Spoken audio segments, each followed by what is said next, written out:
My jaw being on the floor as hard as it was after completing DanMachi this week, there's been some moments, especially if we remember our feelings of season 4.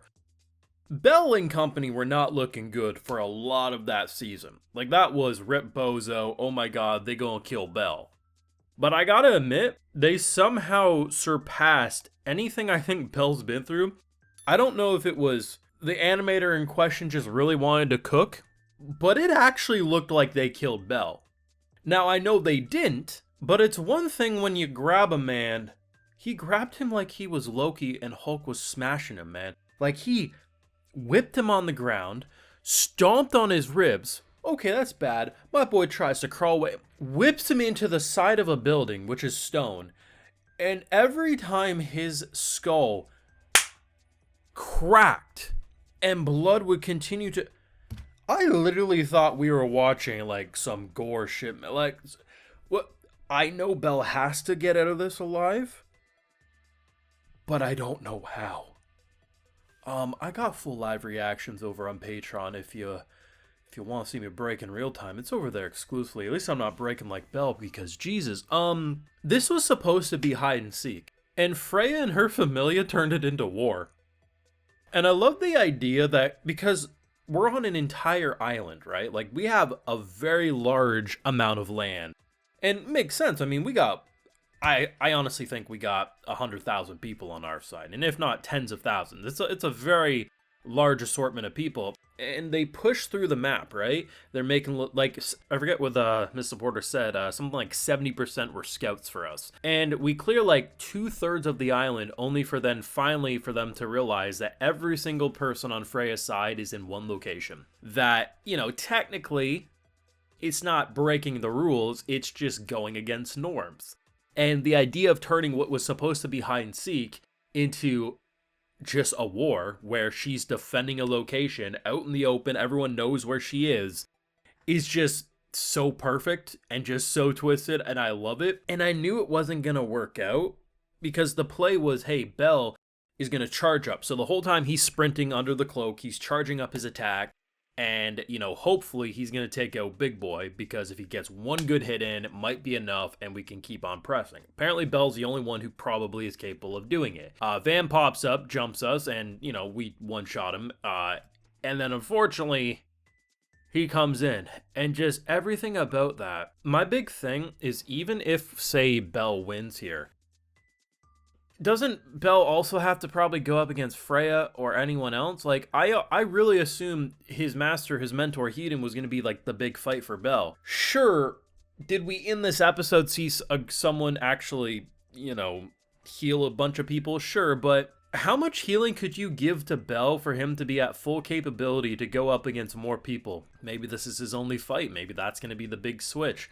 Either way, this was... I think it's the way they actually made a hand-drawn character feel like they were lifeless and they went limp. Anyone who's actually seen someone, whether they get knocked out from a punch or whatever, the way the body kind of tenses up and, like, the impact of, like, a head hitting the ground, it is so easy for people to die from that, which is why, drunken fights are so stupid because, one wrong move and you're going to jail for murder. And honestly, watching Bell get ragdolled around very much reminds me of videos I've seen of people who got knocked out and never came back. Like, the impact, and I think, too, they made it bloody and gory without going overboard. I think a lot of these shows, I feel like a director would have went, like, blood splatter, like, it's gushing. No, instead, like, every time Bell got, like, impaled, it was this slow but pretty steady blood pile just expanding, and I'm like, I'm not exaggerating when I say this. I don't think there's a single moment in season 4 that made me feel more uncomfy with what happened to Bell. It's something about how if this man wanted to kill Bell, Bell would be dead here. Like, I don't think there's any room for debate there. But the whole thing is this man saying, if you're going to be picked by our goddess, you have to show me you're a man of work. Like, here's the thing, right? Think about it. Bell very well could defeat this guy. It's possible. But the only reason Bell will be able to defeat him is because he gave him the opportunity to do so.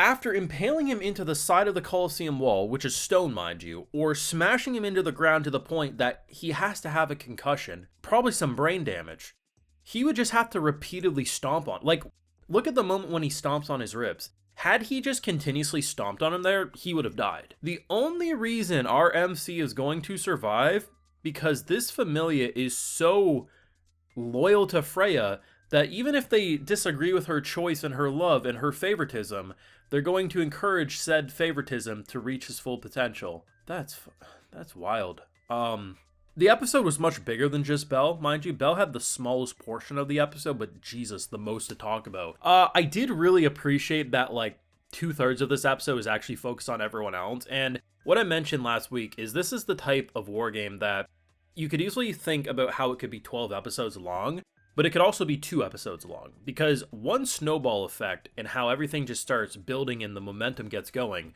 could easily switch the tables, and I mean, this all ends if we get a flower. So it's very easy to see how they could all be getting pushed back, but if we grab that flower, that's all that matters, right? So either way, seeing everyone, even if they were getting their shit pushed in, pushing back as much as they can was brilliant to witness. It really was. I really enjoyed what they did. Seeing all the different characters, seeing that it was bigger than just Belle, and when Belle's stuff came in, it was actually unexpected who was the first person to jump him, and it was even more unexpected to see how lifeless and ragdolled he became. This season has been great. I do still think Season 4 will remain to be my favorite DanMachi season for some time, if not ever, but Season 5 is a very close second for me. This was great. It's still funny to think about. I think collectively what I saw people talk about Freya and my original opinions of Freya in like the first couple of seasons, never thought it would ever go here, and I don't think anyone would. But Freya's story arc is definitely one of the best we've seen, and I mean, I know we're getting close to getting caught up to that DanMachi material, but if they wanted to do some anime original movie seasons where we just focus on war games, I'd be game for that. You let me know what you thought down below. What did you think? I mean, whether you read the source material or you're anime only, I feel like collectively we gotta be shaking hands being like, damn bro, that actually looked like we were watching an actual murder in real life.